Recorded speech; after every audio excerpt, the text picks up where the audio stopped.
Hello students, welcome to my YouTube channel Geography Guru. आज हम पढ़ने और समझने वाले हैं क्लास 10th एसएसटी सामाजिक विज्ञान की वर्कशीट नंबर 32 यानी कि 32 को। आज की वर्कशीट बेहद आसान तो नहीं है, लेकिन बहुत इम्पोर्टेंट ज़रूर है। आज की वर्कशीट में हम काफ़ी कुछ ऐसा डिस्कस करने वाले हैं जो आपके बोर्ड एग्जामिनेशन के लिए काफ़ी इम्पोर्टेंट रहने वाला है। दूसरा, ये जो कंटेंट आज की वर्कशीट में दिया गया है, ये इस चैप्टर का सबसे इम्पोर्टेंट कंटेंट है। अगर आपने इसको समझ लिया तो इसका मतलब है आपने 50% इस चैप्टर को कवर कर लिया। तो सबसे पहले हम कंटेंट है उसको समझने का प्रयास करेंगे, उसके बाद हम आसान से कुछ क्वेश्चंस दिए गए उनको हम सॉल्व करेंगे। चलिए शुरुआत करते हैं।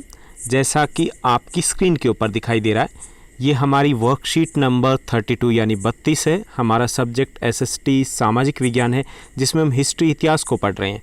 और आज की डेट है 17 सितंबर 2020, 17 सितंबर 2020। यूरोप में राष्ट्रवाद का उदय, ये हमारा चैप्टर चल रहा है। यूरोप में राष्ट्रवाद का उदय, उससे पहले हमने कल भी समझा था कि ये राष्ट्रवाद क्या होता है। राष्ट्रवाद का अर्थ होता है राष्ट्र के प्रति प्रेम, राष्ट्र से लगाव या राष्ट्र से जुड़ाव, या राष्ट्र के प्रति जो हमारी लॉयल्टी होती है, वफादारी होती है, वो राष्ट्रवाद होता है। या यूं भी कह सकते हैं कि हमारा जो एक होने का भाव है वो राष्ट्रवाद है। ओके, तो ये राष्ट्रवाद की शुरुआत जो हुई थी वो यूरोप से हुई थी। और यूरोप में किससे हुई थी? फ्रांसीसी क्रांति से हुई थी। उससे पहले राष्ट्र नहीं होते थे। जैसे हम आज देख रहे हैं, भारत, पाकिस्तान, बांग्लादेश, जर्मनी, ब्रिटेन, कोई भी राष्ट्र नहीं होता था। भूभाग होते थे, राजा होते थे और उनका कब्जा होता था, वही राज्य होता था। ओके, लेकिन राष्ट्रवाद की इसकी शुरुआत जो यूरोप में हुई थी वो कौन से कारणों से हुई, ये हम पढ़ेंगे आज की वर्कशीट में। इसमें फ्रांसीसी क्रांति का क्या योगदान रहा ये हम पढ़ेंगे, और नेपोलियन कोड उसका क्या योगदान रहा, उदारवादी राष्ट्रवाद क्या था। तो छोटे छोटे से कुछ टॉपिक आसान से। चलिए हम शुरुआत करते हैं। यूरोप में राष्ट्रवाद का क्रमिक विकास कैसे हुआ। सबसे पहले फ्रांस की क्रांति जो 1789 में हुई थी, उसने लो जलाई थी किसकी? राष्ट्रवाद की। वहाँ से पहली जो अभिव्यक्ति थी राष्ट्रवाद की वो यहीं से शुरुआत हुई थी, क्योंकि वहाँ पर पहली बार एक झंडा निश्चित किया गया, एक भाषा निश्चित की गई और लोगों में एक होने का भाव आया कि हाँ, हम इस इलाके में रहने वाले लोग एक हैं। तो वहाँ से शुरुआत होती है। उसके बाद जो नागरिक संहिता, नेपोलियन का सबसे बड़ा योगदान था नागरिक संहिता, जिसे हम नेपोलियन कोड भी बोलते हैं, Napoleon code of 1804। Napoleon code में क्या हुआ कि उन्होंने पूरे जहाँ पर भी उनका अधिकार था, विशेष तौर पर फ्रांस में, इसके अलावा लगभग यूरोप के ऊपर उन्होंने कब्जा जमा लिया था। तो वहाँ पर एक जैसा कानून लागू कर दिया, एक जैसे माप तोल के पैमाने लागू कर दिए। मुद्रा है वो भी बहुत सारी होती थी, उनकी संख्या भी घटाकर 2 या 3 कर दी। फ्रांस में तो एक ही रह गई। उन्होंने जमींदारी प्रथा है उसको समाप्त कर दिया। कई सारे ऐसे कदम उठाए जिससे लोगों को लगा कि हाँ, हम एक है, यानी एक जैसे कर, एक जैसे माप तोल के पैमाने, एक जैसा कानून। तो उनको लगा कि जहाँ पर एक जैसा कानून है हम सभी एक जैसे हैं। तो इसने भी राष्ट्रवाद के विकास में योगदान दिया। तीसरा जो कदम था वो था वियना संधि, 1815 में होती है। नेपोलियन की हार हो जाती है वाटरलू के युद्ध में। कब? 1815 में। और उसके बाद क्योंकि नेपोलियन का लगभग से यूरोप के ऊपर कब्जा था, तो उसकी बंदर बांट के लिए जो ऑस्ट्रिया है, ऑस्ट्रिया के साथ साथ जो अन्य जो राज्य थे जैसे पर्शिया है या रसिया है, वो इकट्ठे होते हैं। ब्रिटेन भी इसमें शामिल होता है बंदर बांट के लिए। तो वो वीना संधि के तहत क्या किया गया कि उन्होंने फ्रांस को कमज़ोर करने के लिए, क्योंकि उन्हें लगता था कि फ्रांस है वही समस्या खड़ी कर रहा है। मैटरनिक ने तो यहाँ तक कहा था कि जब फ्रांस छींकता है तो पूरे यूरोप को जुकाम हो जाता है। उनके कहने का मतलब था कि फ्रांस में कुछ भी हुआ तो यूरोप में समस्या खड़ी हो जाती है। तो उन्होंने फ्रांस को कमज़ोर करने के लिए वीना संधि में क्या किया, फ्रांस के कुछ टुकड़े कर दिए, यानी कि फ्रांस के अधीन जो राज्य थे उनको अलग राज्य का दर्जा दे दिया। बेल्जियम, नीदरलैंड को मिलाकर के एक अलग राज्य बना दिया गया, स्विट्जरलैंड को अलग बना दिया गया। ये अलग अलग बनाए गए थे किसके लिए? बनाए गए थे फ्रांस को घेरने के लिए। लेकिन वास्तव में वो भाषा के आधार पर या कल्चर के आधार पर जो राज्य बनाए गए थे, उन्होंने भी वहाँ के लोगों में ये भावना भर दी कि हाँ, हम अलग हैं, हम एक राष्ट्र से संबंध रखते हैं। तो जो वीना संधि थी उसने भी राष्ट्रवाद के बीज बोए, यानी उन्होंने और मजबूती दी। इसके अलावा चौथा जो कदम था वो था उदारवादियों की क्रांति 1848 में। उन्होंने भी राष्ट्रवाद के विकास में अपना योगदान दिया। वैसे तो उदारवादियों ने पूरे यूरोप में योगदान दिया, जिसके बारे में हम पढ़ने वाले हैं। आपको लग रहा होगा मैं फास्ट चल रहा हूँ, लेकिन इनमें से जो ज़्यादातर इंपॉर्टेंट पॉइंट है वो दोबारा आने वाले इस वर्कशीट में, इसलिए मैं यहाँ पे आपको थोड़ी सी डिटेल दे रहा हूँ। तो उदारवादियों की क्रांति होती है 1848 में। ओके, कहाँ होती है? जर्मनी में होती है। तो वहाँ जर्मनी में म्यूनिक में ये उदारवादी इकट्ठा होते हैं, एक संसद का गठन करते हैं, एक सभा का गठन करते हैं, एक असेंबली का गठन करते हैं और वहाँ पर ये जर्मनी के एकीकरण का प्रयास करते हैं। और वहाँ पर ये निर्णय लेते हैं कि केसर विलियम, जो उस वक्त किसके, पर्शिया, जिसको आप पर्शिया भी बोल सकते हो, पर्शिया क्या था? जर्मनी का एक सबसे बड़ा राज्य था। उसके सम्राट को वो ऑफर देते हैं कि आप जर्मनी का सम्राट बन जाइए, जो संयुक्त जर्मनी होगी। लेकिन केसर विलियम इस चीज़ को मना कर देते हैं, क्योंकि बाकी जो राजतंत्र थे, जो आस पड़ोस के राज्य थे, वो इसके पक्ष में नहीं थे, देश पक्ष में नहीं थे कि हमारा क्या होगा, लोकतंत्र आ गया, डेमोक्रेसी आ गई। तो लेकिन इसने एक संदेश जरूर दिया, एकीकरण हो सकता है, एकीकरण होगा। तो इससे बाकी देशों में भी ये जो आंदोलन थे उदारवादियों के, वो और तेज हुए कि अभी प्रयास और तेज करने में। उसके बाद जर्मनी का एकीकरण होता है 1866 टू 1871। पर्शिया के नेतृत्व में जर्मनी का एकीकरण होता है। जो बिस्मार्क होते हैं, उन्होंने लो रक्त की नीति अपनाई कि जहाँ पे प्यार से, अदरवाइज कैसे, हथियार से। उन्होंने 3 युद्ध लड़े 1866 से लेकर के आगे 71 तक, और 1871 में जर्मनी का एकीकरण कर देते हैं। इससे भी पूरे यूरोप में बाकी जो देश थे उनमें भी ये मुद्दा उठा कि अगर हमारी भाषा एक है, संस्कृति एक है, इतिहास एक है, भौगोलिक क्षेत्र एक है, तो हमारा भी एक अलग राष्ट्र होना चाहिए। तो इसने भी प्रेरणा दी। उसके बाद, यानी कि बाद नहीं, ये पहले आना था 1871, यहाँ पे मिसप्रिंट है, ये 1861 में ही हो गया था इटली का एकीकरण। इटली 7 छोटे छोटे टुकड़ों में बंटा हुआ था। और सॉरी, इटली का एकीकरण थोड़ा अलग इसलिए भी था कि जो 7 भाग थे उसमें से एक भाग को छोड़ के सार्डिनिया और पिडमांट था, बाकी सभी के ऊपर विदेशियों का कब्जा था। लेकिन वहाँ पर भी प्रयास किए गए। सार्डिनिया और पिडमांट है, उनके नेतृत्व में कावूर वहाँ के प्रधानमंत्री होते हैं, मुख्यमंत्री होते हैं, किसके? सार्डिनिया और पिडमांट के, उनके नेतृत्व में, और एकीकरण होता है 1861 में पूरा हो जाता है।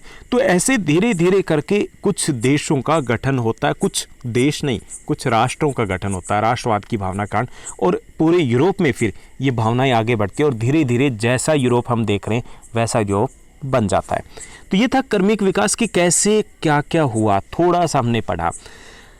आइए हम आगे देखते हैं कि फ्रांसीसी क्रांति के आरंभ से ही फ्रांसीसी क्रांतिकारियों ने कई सारे कदम उठाए थे। जैसे हमने सबसे पहले लिया कि फ्रांसीसी क्रांति ने ये बीज बोए, कैसे बोए कि फ्रांसीसी क्रांति जब शुरू हुई तो उन्होंने कुछ ऐसे कदम उठाए जिससे वहाँ के लोगों में एकता स्थापित हुई। वहाँ के लोगों को लगा कि हाँ, हम सब एक हैं, हम सब एक देश से संबंध रखते हैं, हम सब एक राष्ट्र से संबंध रखते हैं, हमारी एक पहचान है।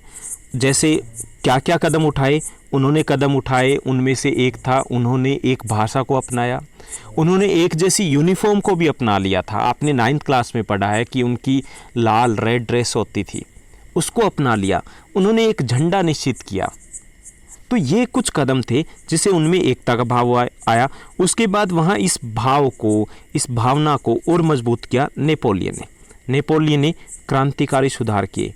उन्होंने 1804 में नागरिक संहिता, जिसको सिविल कोड भी बोलते हैं और जिसको हम नेपोलियन कोड भी बोलते हैं, वो लागू किया और इससे पूरे यूरोप को एक नया संदेश और एक अलग सी भावना महसूस हुई कि हाँ, हम अलग राष्ट्र हैं। चलिए हम एक एक करके इस चैप्टर के 3 सबसे महत्वपूर्ण टॉपिक करने वाले हैं, बेहद आसान तरीके से करेंगे। पहला ये है कि फ्रांस की क्रांति का राष्ट्रवाद के विकास में क्या योगदान था। फ्रांस की क्रांति ने कई सारे हमें विचार दिए। पहला विचार दिया कि शासन है वो संविधान पर आधारित होना चाहिए।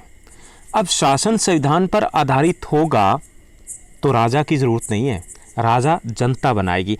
तो इसने राष्ट्रवाद के विकास को मजबूत किया कि एक ऐसा राष्ट्र होना चाहिए जिसमें हम सब एक हों, एक हमारी भाषा हो, एक संस्कृति हो, एक इतिहास हो, एक भौगोलिक क्षेत्र हो, राजा हम चुनेंगे। हमें ये जो मोनार्की सिस्टम है, राजतंत्र, इसकी आवश्यकता नहीं। तो इसने मजबूत किया उसको। दूसरा ये था समानता, स्वतंत्रता, बंधुत्व, ऐसे विचार मिले हमें फ्रांसीसी क्रांति से। लोग इन विचारों से आकर्षित हुए और ये समानता कब हो सकती थी? जब एक राष्ट्र हो। तो इन्होंने भी लोगों को प्रेरित किया कि एक राष्ट्र होना चाहिए हमारा अलग, जहाँ पर हम एक जैसे नियम तय करेंगे, सब एक समान होंगे। तीसरा जो फ्रांसीसी क्रांति ने दिया कि वहाँ पर एक फ्रांसीसी तिरंगा झंडा आया, बाकी को भी प्रेरित किया और धीरे धीरे बाकी राष्ट्रों ने भी एक अपना झंडा बुलंद कर लिया और जिसने सबको एक जोड़ा। जैसे भारत में था, तो भारत में उस वक्त अंग्रेजों के सामने हम डटकर खड़े थे, तो एक तिरंगा झंडा था। तिरंगा झंडा भारत के लोगों का प्रतीक था, भारत की आज़ादी का प्रतीक था, भारत के लोगों को प्रोत्साहित किया कि हाँ, अंग्रेज़ों को भगाना है हमें। तो ऐसे ही वहाँ से हमने ये भी सीखा। इसके अलावा नेशनल असेंबली का वहाँ पर गठन किया गया, तो ये भी बाकी देशों को प्रेरणा मिली कि अगर सरकार, राजा नहीं होगा, राजतंत्र नहीं होगा तो कैसे चलाएंगे। तो वहाँ से ये प्रेरणा मिली कि एक नेशनल असेंबली होगी, हम चुनेंगे और वो फिर देश को चलाएंगे। इसके अलावा आंतरिक आयात निर्यात शुल्क समाप्त, मापतोल की एक समान व्यवस्था की गई वहाँ पर फ्रांस की क्रांति के बाद, और इससे भी फ्रांस में एकीकरण बढ़ा। फ्रांस में एक जैसा कानून, एक जैसे मापतोल के पैमाने, एक जैसे व्यापार के नियम हो गए, एक ही भाषा हो गई। तो इससे वहाँ पर राष्ट्रवाद का विकास हुआ और जो किसको प्रेरित कर रहा था? पूरे यूरोप को। फ्रेंच भाषा को राष्ट्रभाषा के रूप में भी अपना लिया गया। तो ये कुछ कदम थे जो फ्रांस की क्रांति के दौरान या उसके बाद अपनाए गए, जिससे फ्रांस एक राष्ट्र के तौर पर उभरा और बाकी के लिए उदाहरण बन गया। ओके, तो ये कदम थे जो बाकी देशों ने सीखे फ्रांस की क्रांति से।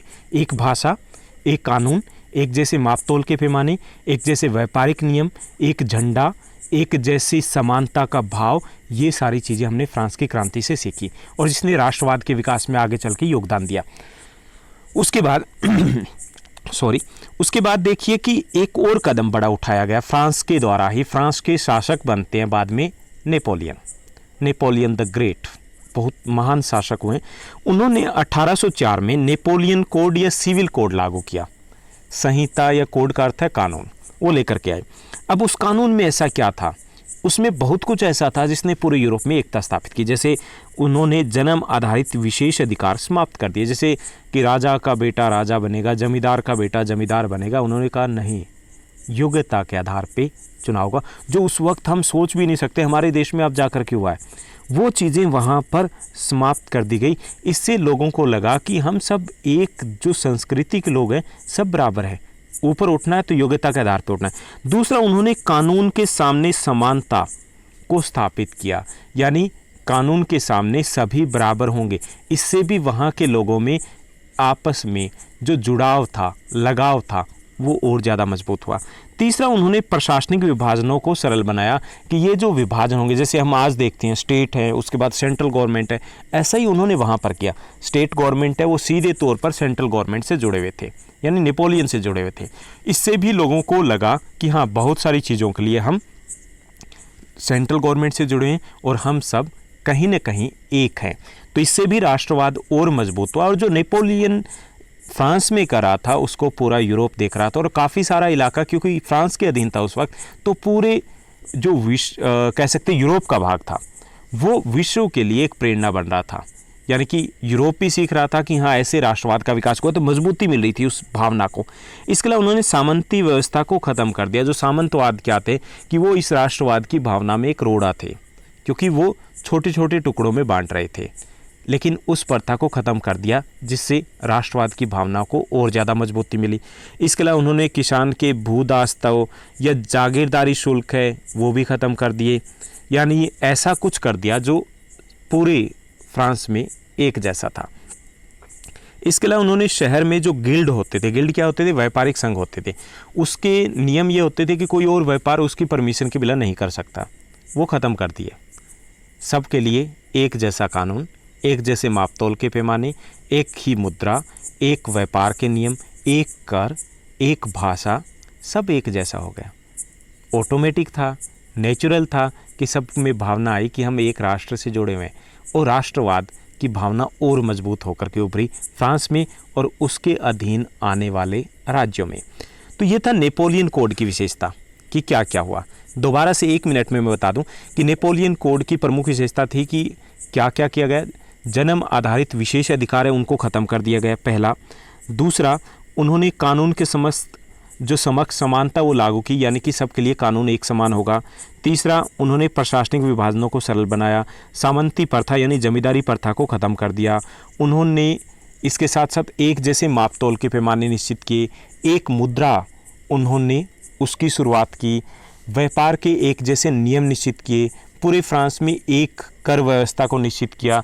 यानी ऐसे बहुत सारे कदम थे जिनमें से अगर आप 4 या 5 भी याद रख लोगे, नोट कर दोगे जो एक एक किया गया था, तो वो भी काफ़ी रहेगा आपके लिए। तो ये कदम था जिसने वहाँ पर राष्ट्रवाद की भावना को और उस विचार को मजबूती दी कि कितना अच्छा होगा अगर हम एक राष्ट्र में गठित हो गए, क्योंकि प्रेरणा हमें कहाँ से मिलती है, आसपास से। तो वहाँ पर फ्रांस है वो प्रेरणा दे रहा था पूरे यूरोप में।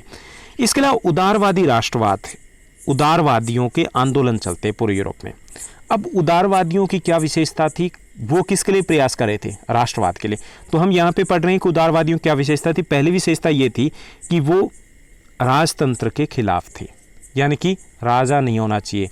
राजा किस आधार पे बनते थे, जन्म के आधार पर। तो जन्म के आधार पे जो अधिकार थे उसके वो खिलाफ थे, तो वो राजतंत्र के खिलाफ थे। पहली विशेषता थी उदारवादियों की।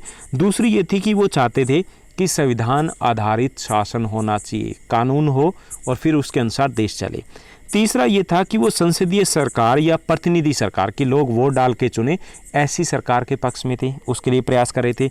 चौथा, विशेष अधिकारों का अंत हो, उसके भी लिए भी वो प्रयास कर रहे थे। पांचवा ये था वो कानून के शासन के पक्ष में थे कि कानून का शासन हो, सबके लिए कानून एक जैसा हो। छठा, वो चाहते थे सबको वोट डालने का अधिकार मिले, सबको नहीं, महिलाओं को और गरीब लोगों को उस वक्त वो वोट डालने का अधिकार देने के पक्ष में हालांकि नहीं थे, लेकिन वोट डालने का अधिकार देने के पक्ष में थे। इसके साथ साथ वो मुक्त व्यापार, उसके भी पक्ष में थे कि पूरे देश में व्यापार है, पूरे जहाँ पर भी वो व्यापार है उसमें एक जैसे नियम निश्चित हो, बिना किसी बाधा के सभी व्यापार कर पाएँ। इसके साथ साथ वस्तुओं और सेवाओं पर प्रतिबंधों से मुक्ति हो, यानी ये भी व्यापार से ही आप जोड़ सकते हो। यानी उदारवादी क्या चाहते थे, सिंपल तरीके से कहें, वो चाहते थे राजतंत्र का अंत हो, वो चाहते थे लोकतंत्र की स्थापना हो, वो चाहते थे लोगों को वोट डालने का अधिकार मिले, वो चाहते थे कानून का शासन हो, वो चाहते थे किसी को स्पेशल अधिकार ना प्राप्त हो, वो चाहते थे व्यापार के नियम एक जैसे हो। यानी काफ़ी कुछ मिलता जुलता था किससे, नेपोलियन कोड से। ओके, तो ये उदारवादियों के विचार थे। वो इन विचारों को लाने के लिए संघर्ष कर रहे थे और इन विचारों से भी राष्ट्रवाद को मजबूती मिली थी यूरोप में। तो ये 3 टॉपिक हमने किए। अब हम आसान से कुछ प्रश्नोत्तर डिस्कस करते हैं, आपके लिए समझना आसान हो जाएगा कि बोर्ड में इन टॉपिक से रिलेटेड किस प्रकार के क्वेश्चन आते हैं। जैसे पहला क्वेश्चन है, ये आपका 5 मार्क्स में आने की संभावना भी है, एक बार आया भी है, अदरवाइज़ ये शॉर्ट आंसर टाइप क्वेश्चन में इस टाइप के क्वेश्चन पूछ लिए जाते हैं। पहला जो हमारा आज का क्वेश्चन है वो है कि 1804 की नागरिक संहिता या नेपोलियन कोड की विशेषता बताइए। तो 1804 की नागरिक संहिता या नेपोलियन कोड की प्रमुख विशेषताएं हैं। पहला, जन्म के आधार पर सभी विशेष अधिकारों को समाप्त कर दिया गया। दूसरा, कानून के समक्ष समानता, उसको स्थापित किया गया। तीसरी विशेषता थी सामंती व्यवस्था यानी जमींदारी प्रथा को ख़त्म कर दिया गया। चौथी, एक मुद्रा एक राष्ट्र यानी पूरे यूरोप में एक जैसी मुद्रा है उसकी शुरुआत की गई। एक जैसे नापतोल के पैमाने हैं उनकी शुरुआत की गई। गिल्ड क्या था, व्यापारिक संघ था, उस पर नियंत्रण स्थापित कर दिया गया, ख़त्म कर दिया गया, जो नियंत्रण था वो समाप्त हो गया। इसका मतलब था व्यापार के नियम भी एक जैसे हो गए। तो एक जैसे व्यापार के नियम, एक जैसे मापतोल के नियम, एक जैसी मुद्रा, एक कानून, सब कुछ एक। ओके, याद रह जाएगा उम्मीद करता हूँ। उसके बाद दूसरा जो क्वेश्चन है वो ये है कि फ्रांसीसी क्रांति ने राष्ट्रवाद के विचार को कैसे मजबूत किया। तो आसान से 3 पॉइंट बनेंगे। पहला ये कि फ्रांस की क्रांति ने समानता, स्वतंत्रता, बंधुत्व जैसे विचार दिए। इससे देश के लोगों में एकता का भाव विकसित हुआ कि हाँ, समानता है हमें, हम सभी आज़ाद हैं, हम सब एक है। दूसरा, फ्रांस की क्रांति ने एक भाषा और एक झंडे का उपयोग किया गया फ्रांस की क्रांति में। इससे भी राष्ट्रवाद को बल मिला, कहीं ना कहीं लोगों का जुड़ाव महसूस हुआ कि हाँ, हम सब एक हैं, एक राष्ट्र के अधीन हैं। तीसरा, पूरे देश में एक कानून लागू किया गया, इससे भी लोगों में राष्ट्रवाद की भावना का विकास हुआ। तो ये फ्रांस की क्रांति ने किस तरीके से राष्ट्रवाद को मजबूत किया फ्रांस में। उसके बाद हमारा तीसरा जो क्वेश्चन दिया गया है, उदारवादी राष्ट्रवाद की विशेषताएं लिखनी है, यानी कि उदारवादी जो लोग थे वही उदारवादी राष्ट्रवाद था। तो उसकी विशेषता, उदारवादी जो थे वो लोकतंत्र के समर्थक थे, उदारवादी राजतंत्र की समाप्ति चाहते थे, तीसरी विशेषता उदारवादी कानून की समानता के भी पक्ष में थे कि एक जैसा कानून होना चाहिए। चौथी विशेषता उदारवादी मुक्त व्यापार के समर्थन में थे, यानी कि बिना किसी बाधा के। तो वैसे भी आप जो भी नेपोलियन कोड की विशेषता वो सभी के पक्ष में थे, उदारवादी। चौथा और अंतिम हमारा आसान सा क्वेश्चन है, फ्रांसीसी क्रांति के किन विचारों से आप सबसे अधिक प्रभावित है और क्यों? तो हम फ्रांसीसी क्रांति के कानून के शासन, मैं जो बता रहा हूँ वही लगभग आप सहमत होंगे। मैं फ्रांसीसी क्रांति के कानून के शासन, समानता, स्वतंत्रता, बंधुत्व के विचारों से प्रभावित हूँ, क्योंकि ये लोकतंत्र और एक समान विकास की नींव है। तो ये थी हमारी आज की वर्कशीट, जो थोड़ी लेंथी ज़रूर थी लेकिन बहुत इम्पोर्टेंट थी। और अगर ये समझ लिया ना आपने आज की वर्कशीट को, इस चैप्टर को, इसका मतलब है आपके लिए सोशल साइंस, सामाजिक विज्ञान बहुत आसान है। आप आउट ऑफ आउट स्कोर करने वाले हो। और आपको अगर हमारा कंटेंट अच्छा लग रहा है तो इस चैनल को लाइक, शेयर और सब्सक्राइब ज़रूर कीजिएगा और एक छोटा सा कमेंट भी कीजिएगा। Thank you, bye bye, have a nice day.